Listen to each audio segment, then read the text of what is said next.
25 years ago, an extraordinary movie changed the face of modern cinema. I was 11 years old when The Exorcist opened in America on Boxing Day 1973, and I can remember like yesterday the amazing reaction it caused. You couldn't open a newspaper or turn on the television without coming across some account of audiences queuing all night round the block just to see the film, only to dash out of the theatres, some of them straight into the nearest church. You bitch! Go We meant to make a good movie. We meant to make a scary movie. But I had no idea that it was going to be that good or that scary. You left her alone, you guys! Shut up! The effect was really searing on a lot of people because this wasn't just The Omen, it wasn't just Rosemary's Baby. It had a psychological, religious impact. It's not a film about Dracula. It's not a film about the alien. It is a film about people who live up the street. It's about a real street in a real town with real people living in it, in the house, and upstairs on the third floor of this house is a real little girl who happens to be possessed by a demon. All right, let's see what the... Keep away! The sour is mine. The film kind of, from being a horror film, became kind of a phenomenon, testing people's stamina. And you heard people saying that I was there, and when I was there were 3 people who fainted and were carried out, and there was one at my side who threw up. I was as much watching what was going on, not believing that the world, that people could react in that way. I mean, I was like, why are they reacting? It's a movie. The film delivers to this very day that very precious commodity, a powerful emotional response. You know, whether it's positive or negative, doesn't matter. It's a response. You were alive during those 2 hours.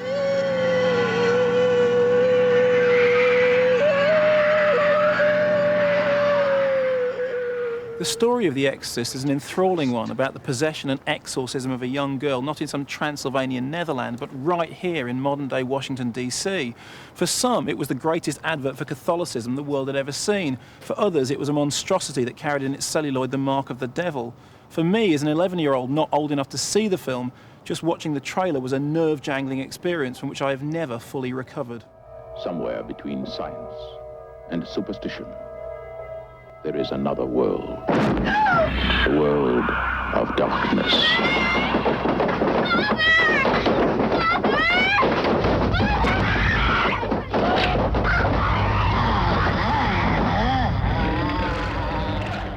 I started writing The Exorcist because I frankly was unemployed. Comedy writing, which was my forte, and exclusively, had dried up.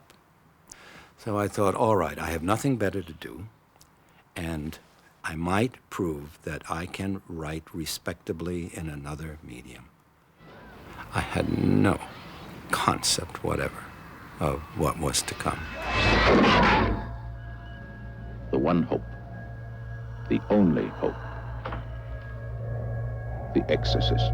The fictional story of The Exorcist can be traced back to some real-life events that happened in 1949, not in the upmarket surroundings of Georgetown, but about 10 miles away on this much more ordinary street in a Maryland suburb. Well, in 1949, I believe I was a junior at Georgetown University. And in class, I heard some details about a so-called case of possession and an exorcism that was going on somewhere nearby. Now, exactly what happened is the subject of much speculation. You can interpret the events in a number of different ways. What we do know is that for a period of about 3 months, a 14-year-old boy who'd grown up in this area and had been experimenting with a Ouija board underwent some form of illness that caused his personality to change, caused welts and lettering to appear on his body, and apparently caused some poltergeist activity. Apparently, branding, such as the Help Me in The Exorcist, in the film, would appear all over this boy's body. Sometimes visual depictions of a face on his back. Also on the back, I believe, were the words spite and hell. The boy was of a Lutheran family. And the family had gone to their minister, who told them, let the boy stay in my house overnight. Well, all hell broke loose in that man's home. He then said, look, I don't know what to tell you about this. The Catholics claim to be able to deal with that sort of thing. And you might go to a Jesuit priest. How do you go about getting an exorcism? When I first heard about this case, it struck me immediately that if one can demonstrate credibly the existence of evil spirits, now we're into spirits. And I mean, if there are devils or demons, there can be angels, and at the very least, a spiritual dimension to intelligence. This is the cup of my blood. The blood of the new and everlasting covenant, the mystery of faith. My exploration, looking back on it now, didn't occur to me at the time, but my exploration of this subject matter and digging and digging and digging to find proof that, yes, this happened. This wasn't made up. This occurred, and we have no explanation for it.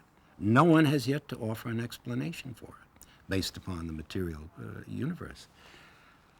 And that was all grounded in the terror of total obliteration of death. That's what that was all about.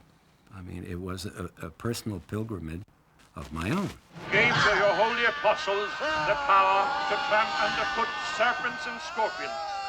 Many, many, many years later, it all came back to me, and I determined to write that story. Now, I was intimidated. Oh, I'm writing something serious now. And dramatic. Some of their problems come down to faith, their vocation, the meaning of their lives, and I can't cut it anymore. Father Tom Birmingham was in the film and was the technical advisor. Taught me in high school. Anyway, I went to him looking for help. So I said, well, I'll work with you then if, on one condition, that you take it seriously. I don't want another Rosemary's Baby. I want somebody that really will confront the awesome problem of the evil in God's world. So we worked for a year before he wrote the first page. Now, I'd written women in comedies, but I'd never written a woman in a real solid story.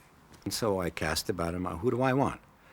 I don't want someone who looks as though she might be a Stepford wife or was brought up in Salem. I want someone like my good friend, Shirley MacLaine. Here's a woman who is bright, and yet, in a way, she is just as ordinary as a supermarket shopping cart. So that you will not be prepared for this person to have a child who is possessed, or whom she claims may be possessed. I'm telling you that thing upstairs isn't my daughter. Now, I want you to tell me that you know for a fact that there's nothing wrong with my daughter except in her mind. You tell me you know for a fact that an exorcism wouldn't do any good. You tell me that!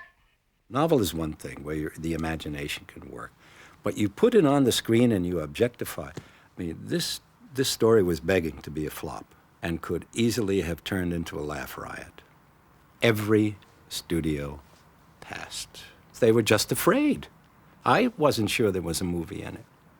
I thought, this needs an honest director that is not Catholic, that is agnostic on the subject, and can give this incredible story such a sense of documentary reality that it will work. I had seen The French Connection, and I wanted Billy Friedkin. And the Warner Brothers then grudgingly agreed. After I was finally signed to direct the film, Bill said to me, now I have to tell you I have a great surprise. Here is my screenplay. And I took it home and eagerly read through it, and I thought it was not very good. I thought it was overwrought. I thought that it was filled with a lot of symbolism and underlined, and it wasn't the novel. I thought that in order to deliver the novel faithfully, I had to do an extraordinary amount of compression up front. And to do that compression of the front end of the story, of the first third actually, required tricks. I remember 8 million flashbacks. Everything, it was a jumble. I thought those adaptations he made were unnecessary, and I believed in the novel, which I told him, and I then took the copy of the book that he sent me and I marked it up with passages that I felt we could film. Every night he would reread the novel, and he'd make these notes, and he'd come in and he'd say, I think we ought to start with this scene, then go to that scene and that scene. And we went through the whole book that way. Well, what's wrong? Well, why are they tearing the building down? Shall we summon the writer? He's in Paris, I believe. Hiding? Fuck it. I was handed this cast by fate. Burston, for example.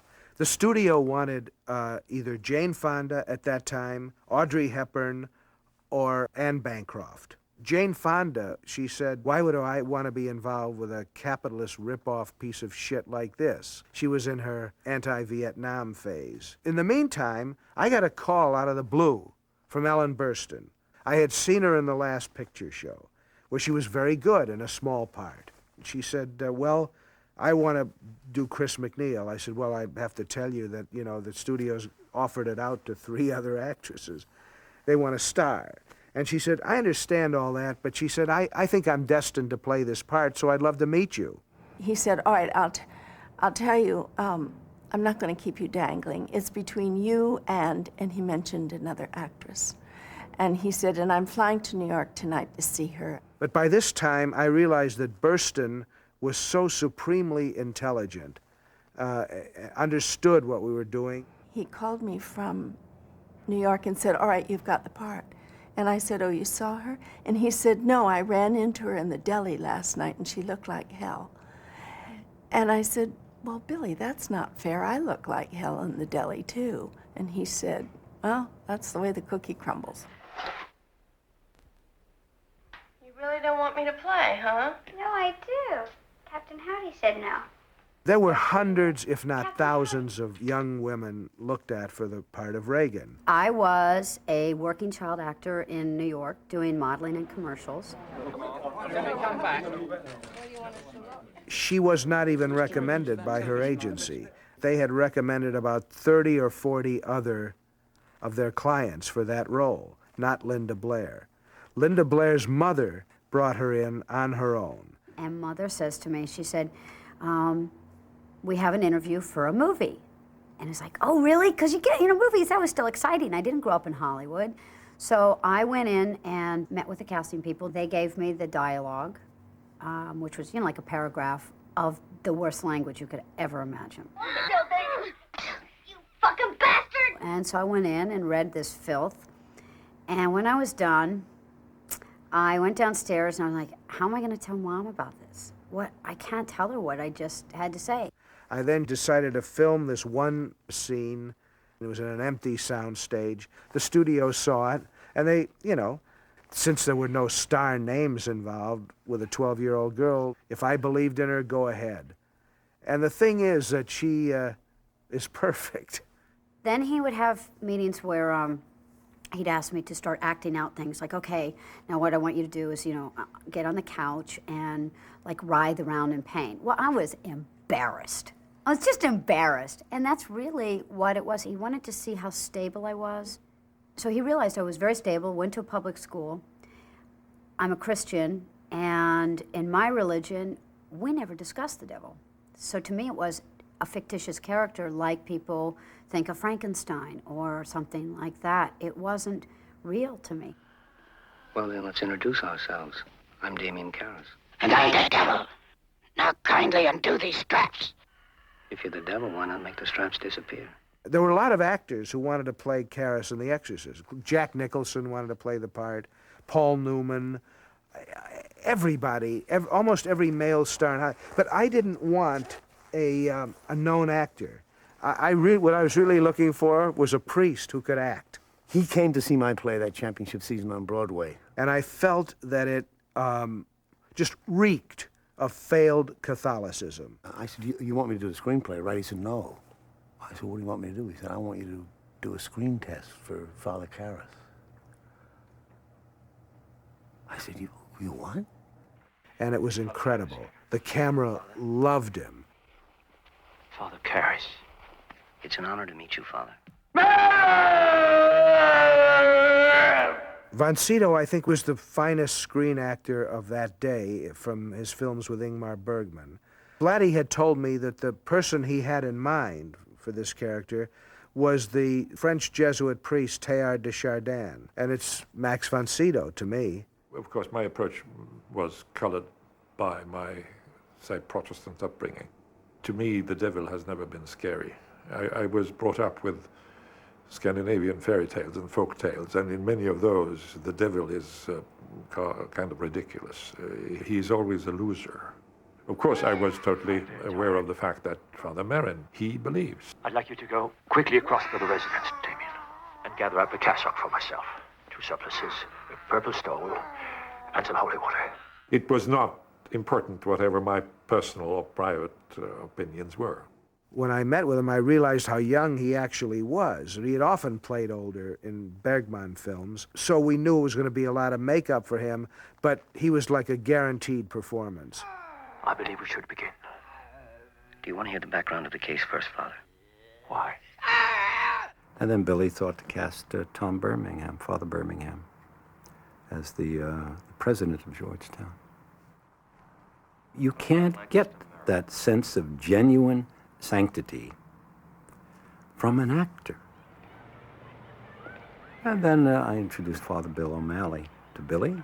Billy fell in love with him for the part of Father Dyer. Friedkin hired him, and also Tom Birmingham, because they were priests, not because they were actors. They were kind of good luck charms, you know.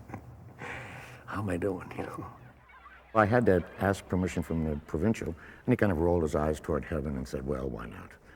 And he had read the script, so he knew that it was really trying to say something significant about religion. It wasn't just, you know, a scary movie. It was a movie that was talking about evil. The power of Christ compels you! The power of Christ compels you! It deals with very heavy forces. And I was a little worried about what that would mean to work with those. Of course, on a 15-month schedule, as we had, you certainly expect the laws of probability would presume that certain things would happen. But in my 32 years of making films, I've never had a set burned down. And we did on The Exorcist. We had a fire, but still a mystery. The set caught on fire one weekend when no one was there. I remember that was terrible. Shut down. I think it shut us down for about 6 weeks. They couldn't find an electrical problem. They couldn't find an arsonist. They couldn't find any substantial reason that occurred.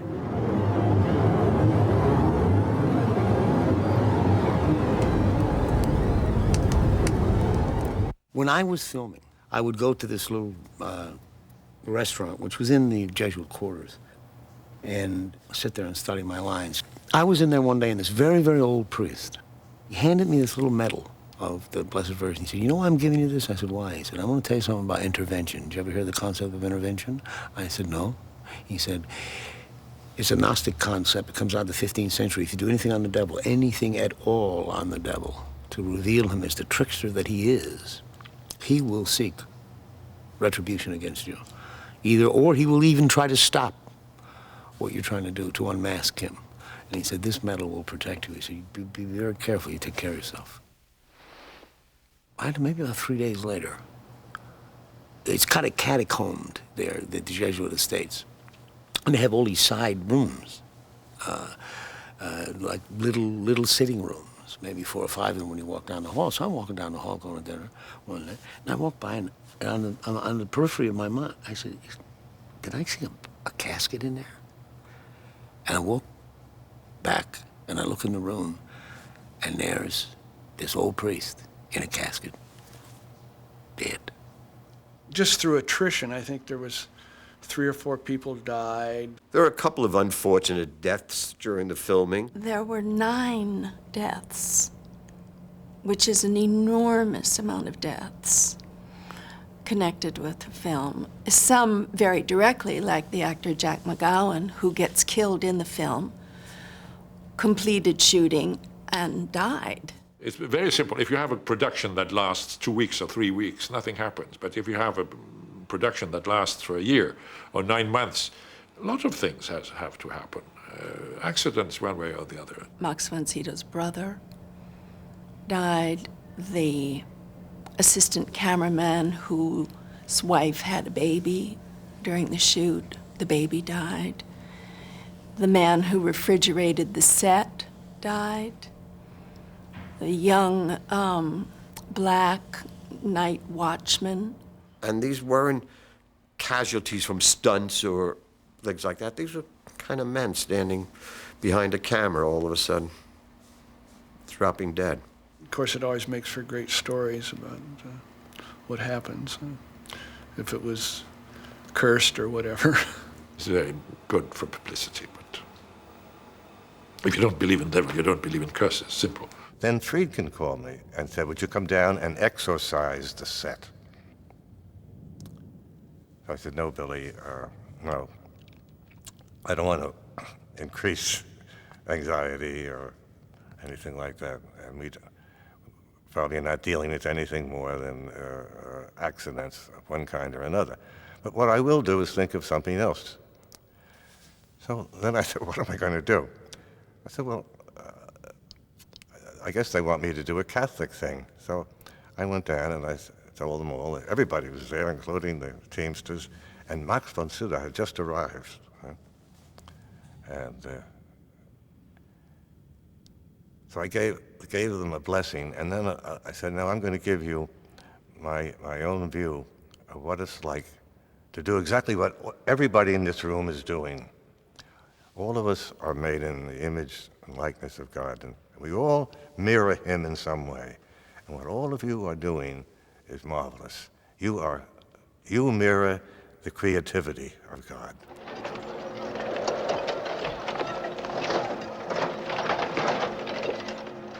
I designed the film so that there would be blazingly bright scenes, as in Iraq, and then there would be these dark scenes in the attic and the exorcism room, and that the whole film would, in a way, alternate between the forces of dark and light in a kind of literal way.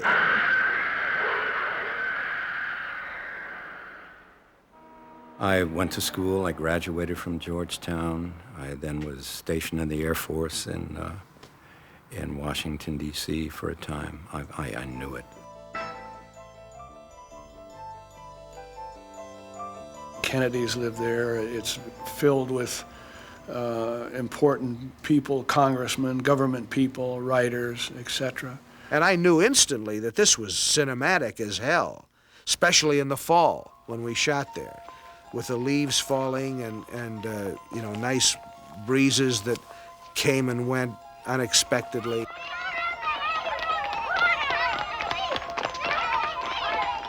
This is the precipitous flight of steps down which Father Damien Karras throws himself at the end of The Exorcist. He dies just about down there. When William Peter Blatty was a student at Georgetown University, these steps were known as the Hitchcock steps because of their slightly eerie quality. But over the last 25 years, they've become the Exorcist steps, a place where fans of the movie come from all over the world to take in the atmosphere, pay homage, and leave their mark.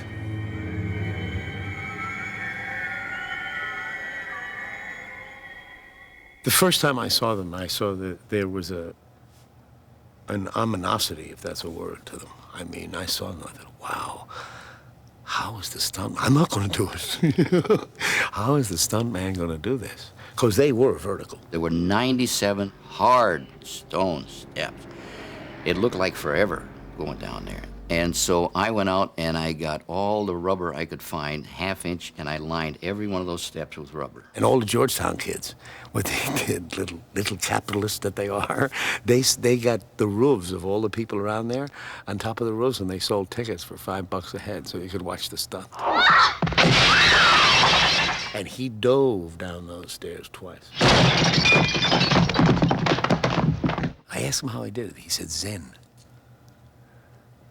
I said, what's that? He said, complete and total non-resistance. My body becomes totally relaxed. This is the place where one of the most famous images of modern cinema was created. Father Merrin arriving at the house on Prospect Street on a foggy night with light shining down on him from Reagan's bedroom window. As you can see, in real life, it doesn't look anything like the movie. The reason is Reagan's bedroom never existed. It was part of a huge facade that was built onto the side of this house in order to make it overlook those steps. I remember when we were preparing for the film, Billy was going to art museums and looking through art books and finding images that inspired him. And that famous shot that was used in the ad of Mark standing looking at the house, I think, although the composition is different, it was inspired by a Magritte. And of course, the thing in Magritte is that it's always very truthful, but then there's this oddness that happens within the realism. That shot was conceived by Billy and Owen Roisman, our cameraman, to be something extraordinary. The shaft of light does everything. It's like an ethereal quality to it. The fact that he's silhouetted in it, the graphics of it, the whole thing, it just feels very spiritual and very ethereal. We just see this cab arrive, and now all of a sudden there's this huge spotlight, this shaft, aiming right at this person. So you know there's something special about it. Although the exteriors of The Exorcist were shot in Georgetown, the interiors were shot here at what used to be the Seacoast Studios in New York's 54th Street. It was here that production designer Bill Malley oversaw the construction of the entire interior of the McNeil house. This was a very preliminary sketch of the party sequence to show the skeleton of the house and what can be seen from room to room. We never thought about anything to do with a horror film. Even then, we were thinking of doing the dining room with the Chinese decorations and wallpaper and the screens we had here.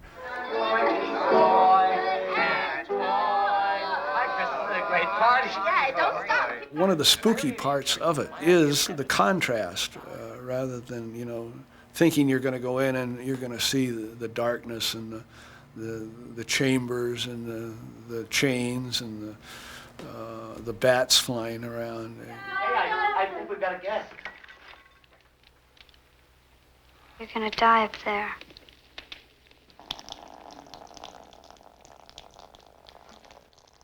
It makes it a little more, it could happen to you. This was a very pristine, well-kept home, very chic, very light colors. These were beautiful people. They had all the advantages, and they lived well. All of a sudden, this horrendous thing happens to them. First of all, you wanted to see these things happen as realistically as possible. I knew of no way to achieve these effects realistically with opticals in the state they were in then. Today, it would be a piece of cake. Today, they can make you believe that the Titanic is sinking. In those days, I could not, with an optical, make you believe that a bed was thumping on its own. It had to happen on the set, and it was a case of trial and error. Marcel Vercateur, the special effects man who was brilliant, he conceived and designed all those effects so that you couldn't see anything. I mean, everything was built in. They're just amazing. He was a strange soul, like me, an experimenter and a perfectionist. We started off with one particular thing, just elevating the bed light. Amen. Oh, Lord, hear my prayer. So what I did was put enough weight and leverage behind to raise the bed. Then I pulled it back down again. Almighty Lord. So the bed was trying to fly, but it couldn't because I was pulling it back. It really worked well. But anyways, we got so many things that I built another bed, and then I built another bed. So I had 3 beds. Hasten to our call for help. So all these beds all did different things. The room itself was sitting on 8 pneumatic wheels in order to create the earthquake. All of that work in that room was excruciating to get. because it was all done mechanically. There's something perfectly... I said to Billy, if I was a devil, I'd get up and grab her, and I would thrash her. I would let her know. He said, go ahead and do it. What's happening? Stop! It's burning! It's a rigging that Marcel Vauquetier came up with that was a mold of my back, and it was like a hard metal. And then they had like a brace around my stomach, and then it was laced up on the sides. I had her completely strapped in, and I had her. It was actually manually pumped by some big man on the other side of the wall. I could throw her up and back, and I had her. And the lacing came loose while I was being thrown, and so as I went forward, the piece was coming back. So it was a constant. And the dialogue was, please make it stop, it hurts, it burns, whatever. She started screaming. I didn't know what to do. And so I'm just yelling, it hurts really, really, and somebody thought I yelled Billy. And I actually never broke character. That's the footage I use in the movie where I'm crying my eyes out because they are brutally damaging my back. I had a rig around my midriff with a wire coming out the back, and the stuntman was pulling me. So we took her back the first time, and it was a good shot. And Billy said, we're going to do it again. I said, Billy, he's pulling me too hard. I can get hurt. And Billy said, well, it has to look real. I said, I understand, but I'm telling you, I could get hurt. And the stuntman was standing there listening to this, and Billy said to him, okay, don't pull her so hard.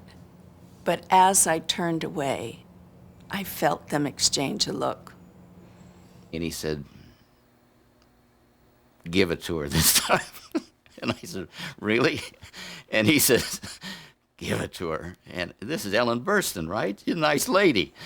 And so I said, okay. So when I hauled off, she came completely off her feet. You see me hit and you see me reach for my back. I screamed in horrendous pain. Billy motioned to Owen to tilt the camera down on me. And I saw it and I was so furious and said, turn the effing camera off, because I couldn't stand that he was willing to just get a quick shot of it before they called the ambulance, you know. Ellen didn't like it too well, and she went to see her chiropractor, and chiropractor said, you're all right. Just a couple of days, you'll get over the soreness. But that's show business, I guess. It was way beyond what anyone needs to do to make a movie. Well, it was a very difficult film. Billy was reaching for the limit. He was committed to it, and he was obsessed by it himself, and that obsession was contagious. He knew what to do with this film from the minute that he read the book. And it was his vision, so all of us just participated by doing what he wanted. Billy didn't kid around. When he said he liked something, he really liked it, you see. He never flattered. And he knew how to make each one of us work. And that in itself was very interesting, because I got to watch everything from the bed. And you never knew when he was going to explode or not explode. So there was always a tension on the set. Oh, come on, shut up in there! Billy can be totally irascible. Billy has reduced me to tears on more than one occasion. But he also liked to stimulate the actors. So he would sometimes shoot off a gun or something when he wanted someone to look startled. And that's really what pissed me off. And I told him, I said, never do that again. You know, I'm an actor. I don't need all these artificial stimulants. Well, the actors got used to this. And they'd come in the morning, and I had a good relationship with them. And like Max would walk in and say, good morning, Owen. Where are the guns this morning? I said, well, there's a .45 behind that wall and a shotgun behind that one. He said, thank you very much. Well, I enjoyed very much working with him.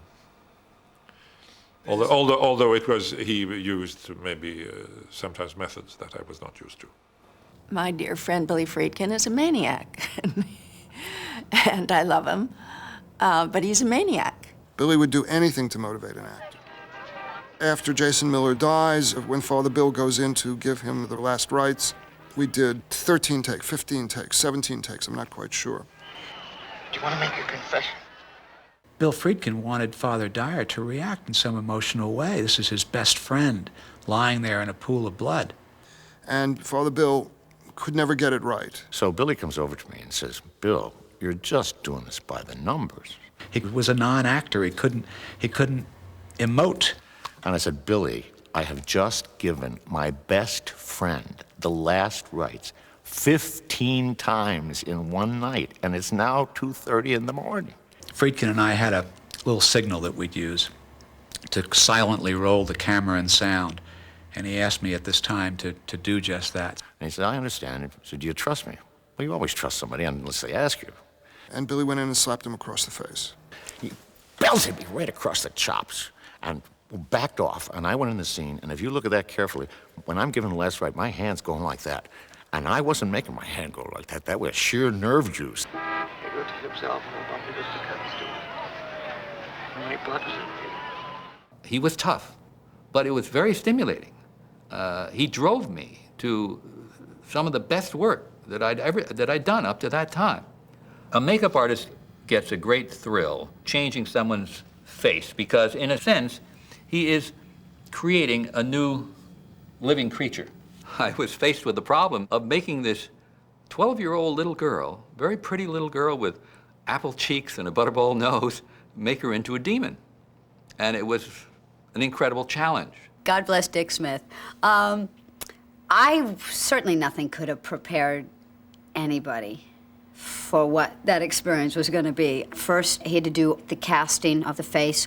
He created different makeups, which we tested.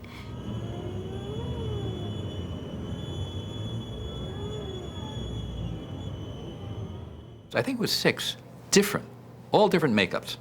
The very first one I did was a all-out witchy makeup with a black wig and bushy eyebrows, and it was terrible. But it proved one thing, and that was that I could take this round face and make it look pretty horrible. So then it was a matter of kind of backtracking, and I tried. There were several other more moderate makeups. There was one that seemed to be promising. We filmed it, and Billy said, it's no good. It doesn't work. And the reason, I had to agree, the reason it didn't work was because the dialogue of the other people in the scene didn't match this horror. One day I had the thought that the disfiguration that results in her face should come from something that Regan did to herself. And I thought, what if in the scene where she's masturbating with a crucifix, we see that her whole face is streaming with blood, fresh blood, as though she had used the crucifix to scar herself. The makeup, once established, progressed. And here she's got even more wounds and stuff on her face. I had to keep making it worse. The cuts became kind of raised welts or scars, but I placed them very strategically. Almost like nightmarish shapes, but all growing out of the idea that she scarred herself with the crucifix, and these are gangrenous sores. And I changed her mouth. I thickened the upper lip, and I gave her a thick, distorted, cracked lower lip that kind of drooped over to one side, and that twisted her mouth. And then he took a cast of my tongue. And so this, it was fit on my tongue perfectly, and it was just, I just had to ball it all up and stick it in my mouth. But I mean, it's horrible in the movie, it is, I admit. That's just a horrible, horrible thing to look at. To confront this cruel demon. And of course, the contact lenses were the other key thing. And Linda could never get used to them. So I had to put anesthetizing drops in her eyes before putting them in. What's that? It was a very painful process, and of course I had them in different sizes and shapes, and the big ones, the ones that whited out my eyes, were actually the most comfortable of all of them. I was concerned for Linda. I think we all were kind of concerned, because she was young and innocent, and not into this thing at all. She was just a kid that liked an ice cream soda in between, and it would laugh, and as soon as you said roll it, boom, she turned on this demon. Almighty Father, everlasting God, and Father of our Lord Jesus Christ.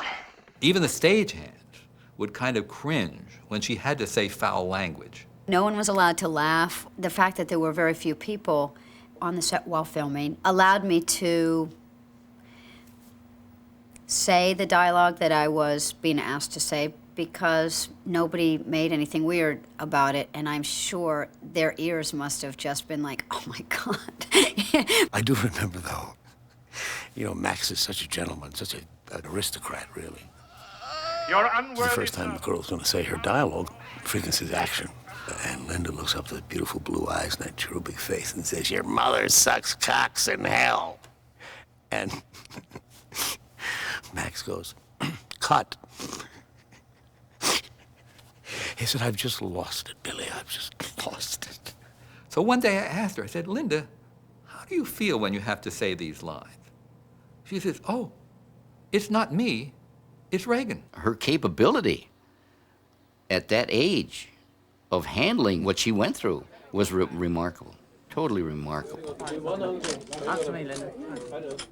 She just divorced herself from this horrible character and even from the language. I certainly, as an assistant director, felt for this 13-year-old girl who was in makeup for 4 hours every morning before she even got on the floor. It took hours to light every shot, and so you couldn't keep Linda Blair in that, or another 12-year-old in that rig for hours. Eileen Dietz was about 25 or 26 years old. She was the same size as Linda, who was 12. We'd light Eileen Dietz and get her out and put Linda Blair in to do the scene. So he may no longer hold captive listeners. There are a couple of shots that we did with Eileen Dietz where, like, she backhands the doctor and knocks him across the room and we're behind her. Obviously, Eileen's blow was much more powerful and believable. In the scene where she's masturbating with a crucifix, when the crucifix goes into the crotch area, that's Eileen Dietz. I didn't ever think they would allow us to film or exhibit the crucifix masturbation scene, and yet I couldn't think of how to do without it. I didn't understand what masturbation was at that age. So I didn't understand, you know, there was a box and a sponge and Karo syrup with red food coloring. And that was between my legs. So I just had to put the cross into the box. That's all I was doing. I had no idea what it was until many years later. When I was writing the novel, I said, now I have come to the point where this woman, this non-believer, in desperation, is going to go to priests, to witch doctors. What on earth could drive her to that? What is the worst possible thing I can think of? I think it was merited, and I think it served a purpose. It was probably one of the most vicious things I've ever seen in a film. It certainly does make this statement of to what lengths evil will go to manifest. To this day, even with sensibilities that you think are so utterly jaded and depraved, it remains the most shocking piece of footage I have ever seen. There were various different effects that had to be done in the script, and one of them was the head turning around backwards. The only way to do it was to make a dummy and have a mechanical head. We sat down together, and Dick says, if you'll do everything on the inside, I'll do everything on the outside. The head and the torso are a rigid plastic because the head had to rotate smoothly. The only problem was going to be the separation. But if I spun the head, the hair would come down and cover up the crack. So I could spin the head. I could go around 2-3 times if I wanted to. Amen. I worked on the eyes, and I used remote control. Let my cry come unto thee. And she would sit there and look at you in the room. It was frightening. It was so alive. In fact, I didn't want to call it a dummy. I quit calling it a dummy because it was embarrassing. I says, I don't want to call you a dummy. We decided we were going to try it out, so put it in the front seat of a taxi in the summertime in New York City. The head would wobble around, so it looked like it was alive. And the people would stare at this thing, and then finally it would just spin its head around, and that was it. And then tell the cab, get out of here. See the cross of the Lord. Begone, you hostile power. This is the device I made to create the vomiting effect. This side piece is actually a very thin, flat tube, and there's a little nozzle connecting the two. I can take this apart, and the tubes would be hidden behind the head of the person. Actually, it was not Linda Blair, but Eileen Dietz that was used for this rather unpleasant task, and it would fit snugly on her face like this.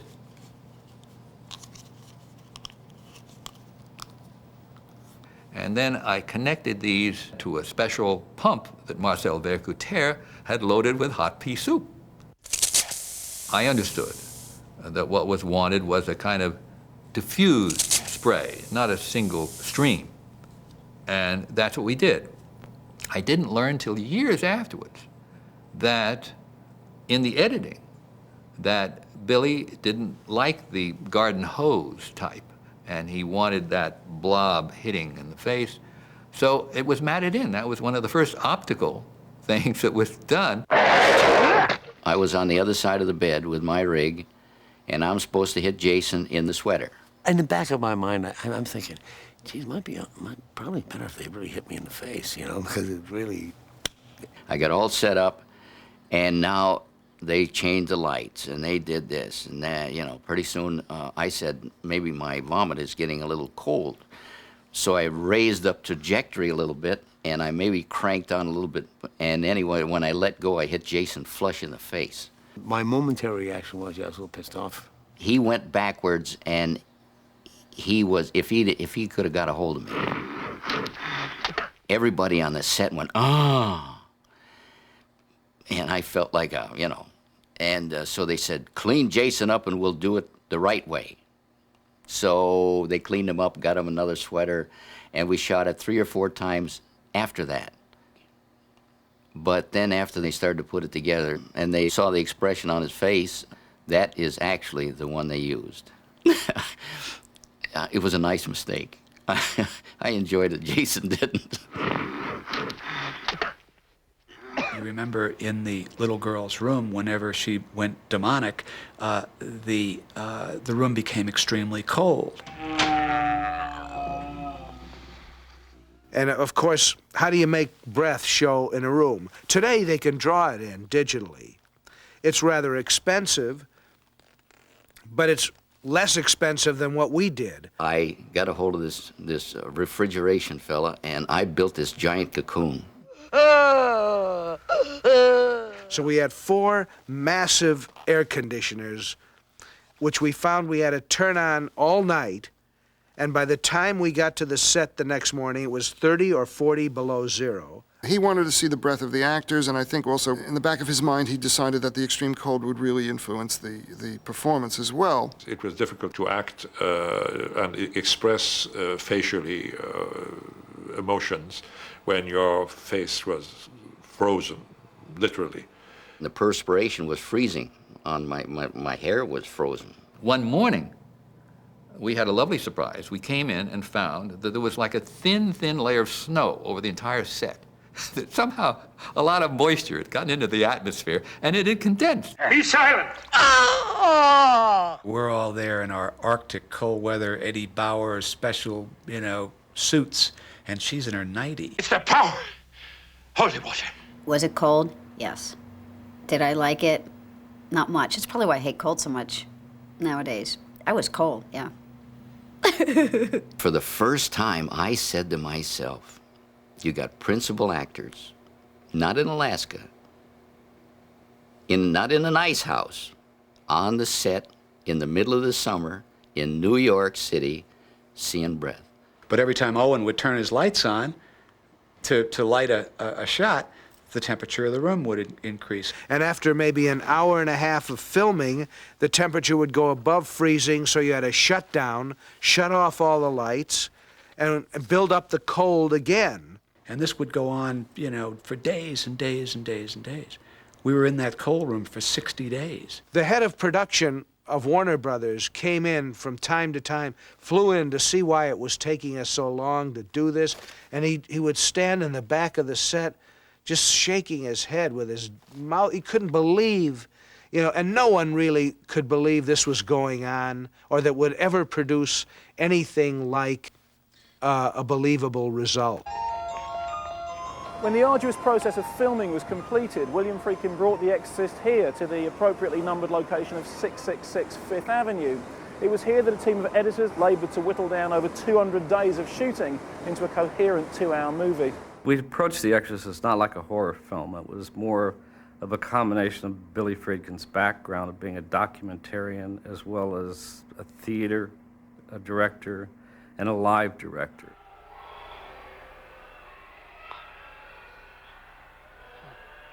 We kind of knew each other's rhythms. The film really dictated what the pace was going to be. Nowadays, you would consider it almost slow.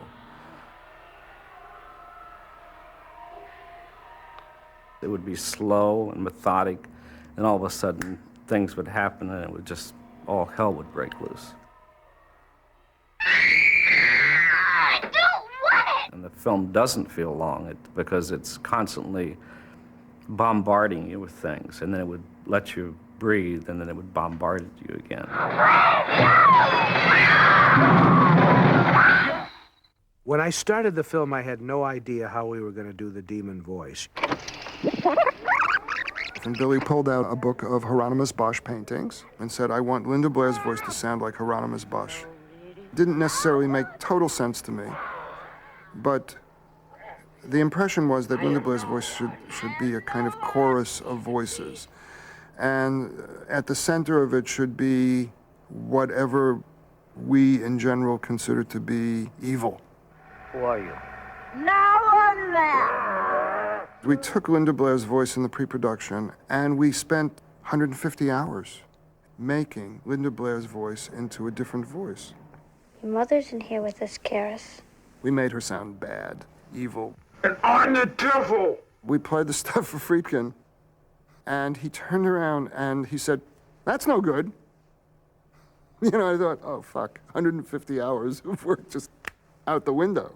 Billy just thought another voice would be better than trying to treat Reagan's into some electronic system, which we didn't really have technically at that time. I started to verbalize to Bill and others that the demon should not in any way be a man's voice, but it should be a kind of neutral voice, neither male nor female, but with male characteristics, but with female characteristics. Who the hell sounds like that? Who has ever sounded like that? And the name Mercedes McCambridge came into my mind's eye. She was a great actress and had this most distinguished voice. We gave her raw eggs and whiskey, and she started chain smoking, and I lashed her to a chair. Now kindly undo these straps. The most curious things would happen in her throat. Double and triple sounds would emerge at once. Wheezing sounds, very much akin to what you could imagine a person inhabited by various demons would sound like. Basically, she performed it under great duress, and I was like stunned at what she put herself and allowed me to put her through in order to accomplish this.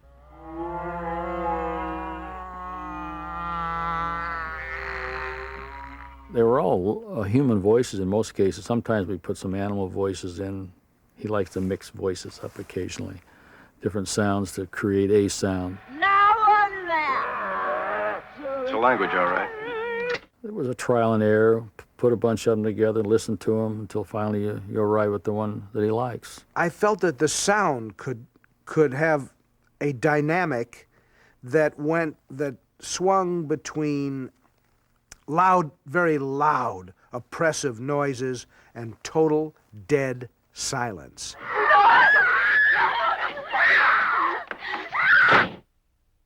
I don't think there was anything like it, sound-wise, up to that point where everything was just super exaggerated. It took 16 weeks to make this track, and we did a lot of experimentation with various noises. You just play it against the picture and see what happens, you know, and create what we call the mohawk, which is the mohawk is like when, two dogs see one another and all of a sudden the hair goes up on the back of their neck, bad vibes. And well, there's certain music that does that. There's certain sounds that do that.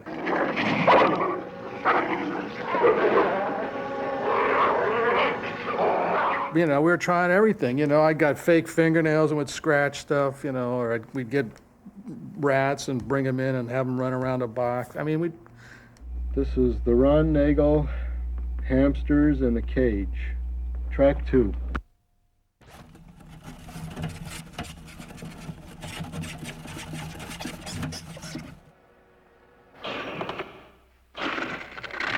Took a bee and did, what every kid does with insects, puts it in a jar and punches holes in the top, and the bee started buzzing around, and I just stuck the mic there. Sometimes they would be processed. I thought, well, where could you really get, a massive sound of horror, on an audible level? And so I said, well, the slaughterhouse, I saw a film called El Topo, and I said to my production manager, who did that sound? He said, there's a guy named Gonzalo Gavira. He spoke not a word of English, but we brought him in here and showed him the film, and he was flabbergasted. He didn't understand any of the words, but he got what was going on. He actually stood in front of a mic with the film on the screen behind him like that. We opened a mic, and he would use his body and objects and things, cans and various things, and he created a lot of the sounds that you hear in the film. He borrowed an old leather wallet, a cracked old leather wallet that had, as this does, credit cards in it from someone on the sound crew.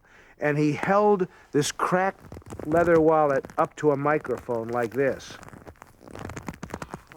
That became the sound of the little girl's head turning around. That and a number of other sounds were created in front of an open mic by a Mexican peasant who had no shoes. The power of Christ compels you!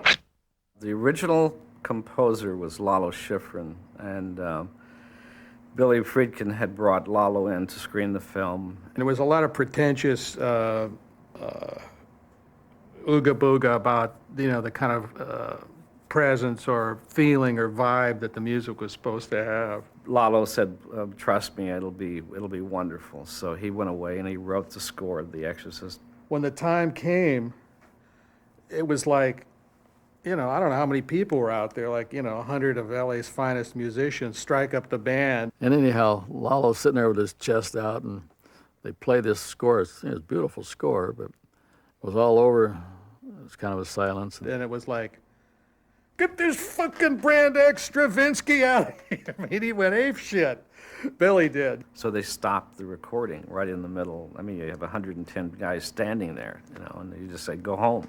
And fired him right there on the spot with his wife and his agent and everybody. I mean, it was like, that's it. And Billy says, give me that music. So we took the music off the recorder, handed it to him.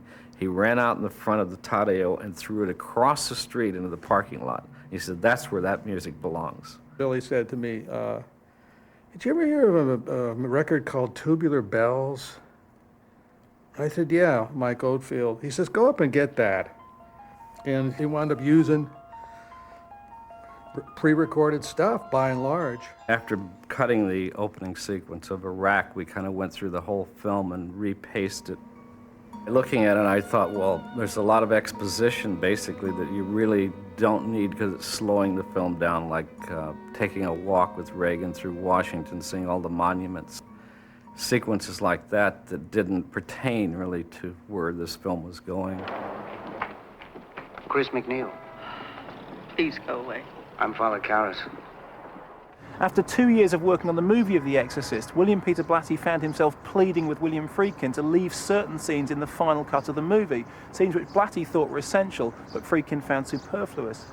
These included an early medical examination of Reagan, a discussion about the nature of her possession between the two priests, and an upbeat epilogue designed to give the movie a more positive ending. Blatty loved those scenes, but Friedkin cut them, and they haven't been seen since 1973. I know that there's been a lot of controversy about certain scenes that are out of the film, particularly the last scene. My feeling as the interpreter of that material was, we don't need it. But there's a sense in which we did need it, Bill. Father Dyer, you liked films? Sure. Many people, to this day, interpret The Exorcist as a downer. Well, I get passes. In fact, I got a pass to the Crest tomorrow night. Would you like to come? What's playing? I thought that the scene from the novel between Kinderman and Dyer would allow the audience to feel, hey, cool it, everything's okay. I've seen it. Another one. Had your lunch? No. You knew this relationship that Karras had with Kinderman lives now through Father Dyer. God's in his heaven, all is right with the world.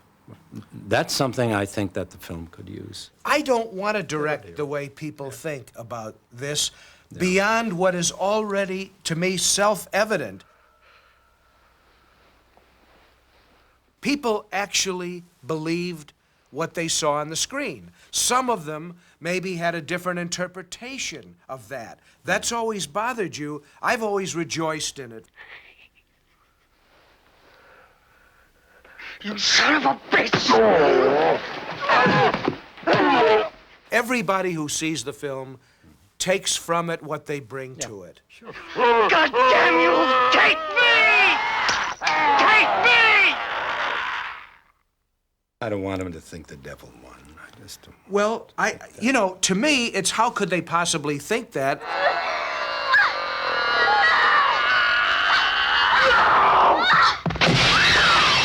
Because this relates to certain other cuts in the film. The dialogue between Marin and Karras in a kind of a break in the exorcism scene, which in the film now is just two guys sitting on the stairs, but which you had written a quite beautiful dialogue for the two of them. Why this girl? It makes no sense. I think the point is to make us despair. To see ourselves as animal and ugly. To reject the possibility that God could love us. Of all the scenes cut from The Exorcist, the most talked about is unsurprisingly not some theological exchange, but a creepy special effect known simply as the spider walk. Although it hit the cutting room floor at a very early stage, this eerie sequence, which features in Blatty's novel, has become legendary among fans of the movie. Chris has just come back from the doctor's office, and she knows now they've got to get a psychiatrist. Hi, Chuck. Come on in. Suppose he heard. Heard what? Haven't heard. Burke is dead, and then... Burke is dead, and then in the novel, Sharon gasps, and Chris turns and looks, and down the steps is Reagan coming, contorted. Walking backwards, looking for all intents, like a tarantula. So on the one hand, she had to cope with the death of her friend. I could not make the transition to how she would have reacted right on top of that to the spider walk. Bill, it may have been could be a problem in the writing. I really mean that, because what you're asked to do there is deal with a double climax. Well, Either three. one is the end of the scene. Right. Yeah, I know. I just thought of how I should have written it, Bill. Actually, the moment she hears the words, "Burke's dead," there should have been a scream instantly from Sharon, Chris, before there's any time to react to that, and then boom. That would have been great. Oh, God.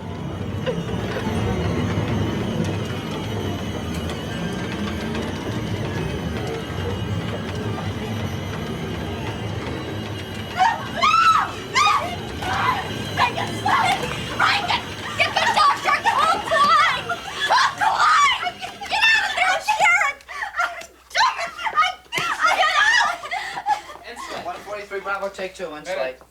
Billy stayed in New York, and I had to go to the screening. And it was the first time anyone had seen the film but the filmmakers. And there was only 5 executives allowed to come to the screening, and there was a guard at the door. We all look at the movie, and it's a shocker. It's a shocker. All the executives got up and they just looked at each other and didn't know what to say. There was one gentleman, a high-level executive, who suggested that it might be best if we shelved the film and never distributed it. They were really, I think, torn about the power of it. He thought it was just totally obscene and should not be shown to people. And they said, we have to call Billy Friedkin right now, and they all just walked out of the door. They talked about it for about 5 minutes and shut down that idea. The next thing I heard, Billy was on an airplane coming to Los Angeles to finish the film. If they didn't like it, he was going to stay in New York. The first time I saw the film was at a sneak preview, and I sat next to Billy. And I remember we held hands and practically broke each other's fingers with the tightness of the grip. The film started, it's just a natural opening with the Iraq sequence, a la kind of documentary feeling. And it gets into the Georgetown, and it gets a little more intense. Who are you? There was a moment where the whole audience together went, oh, like that. And I realized that everybody had been holding their breath together. There was a lot of disturbances early on in the movie, a lot of noises and strange reactions happening. I saw a woman walk from, she must have been in the 3rd row, walking up the aisle, a little unsteadily, with her hand to her head. And when she got close enough, what I heard her saying was, Jesus, Jesus, Jesus. People started screaming at the screen. They started hiding and ducking, and some people were running up the aisles to get out. And when it was over, nobody applauded. Everybody just sat there. They didn't know what they had seen. And my heart sank. I said, we're dead. We're dead. 7 or 8 of our top executives are seated alone in the theater. Joe, what happened here tonight? I don't know, fellas. Why were people running up and down the aisles? They were getting sick. What do you mean getting sick? They were getting sick physically. They were throwing up. Okay, what else happened? Fellas, I don't know what happened tonight. I saw the same film. All I tell you is the other 900 people who saw this film are all congregated outside this theater, talking. Not one person has gotten in their car to leave yet. That's what you got, fellas. That's your movie. They didn't know if it was going to be an art house film or a little horror film or whether they were going to take a bath. You know, they really didn't know what they had. And until the public started telling them what they had. I remember the day that it opened, being in my kitchen and turning on the television and seeing people who had been in line for 4 hours before the movie theater opened in a blizzard. It was really volcanic when it first came out.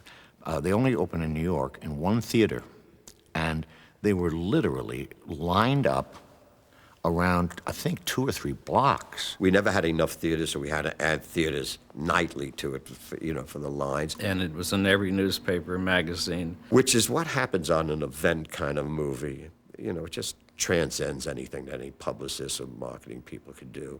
I was getting calls from all over the place. I mean, people wanted me to exorcise their daughters, exorcise their cat, exorcise their house. But I got a call from Warner Brothers again, from London, saying, would I please go up to Milano, because they were opening the next night, and they heard that already the whole city was in an uproar. And so they wanted to have a psychiatrist and myself present to deal with the uproar in the city.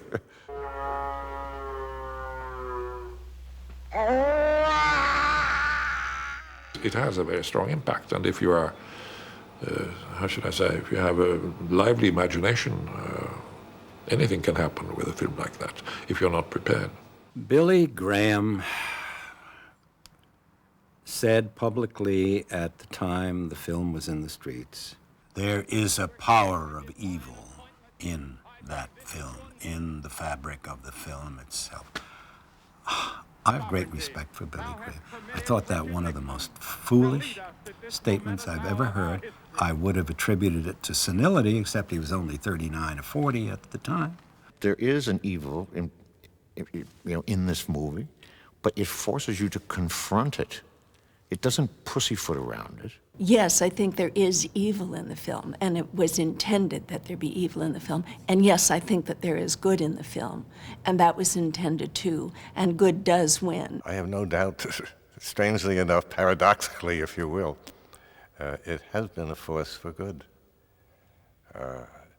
It, among other things, it did do what I wanted him to do in the first place, to awaken people to the full dimension of the problem of iniquity, as the theologians call it.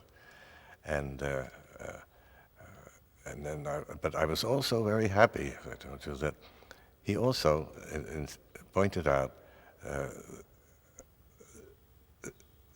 the mystery of heroic goodness, of extraordinary goodness. From my point of view, is there a message? Yes, which is to follow a positive spiritual walk in life. We're only here for a short period of time.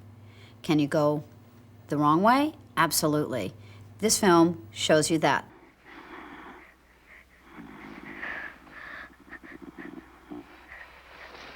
I was shocked by the perspective it opened for me about our days and our attitude to a younger generation and to children. It was a movie that was ahead of its time. I think it was maybe too intelligent for some people to realize what it was really about, and they were afraid of it.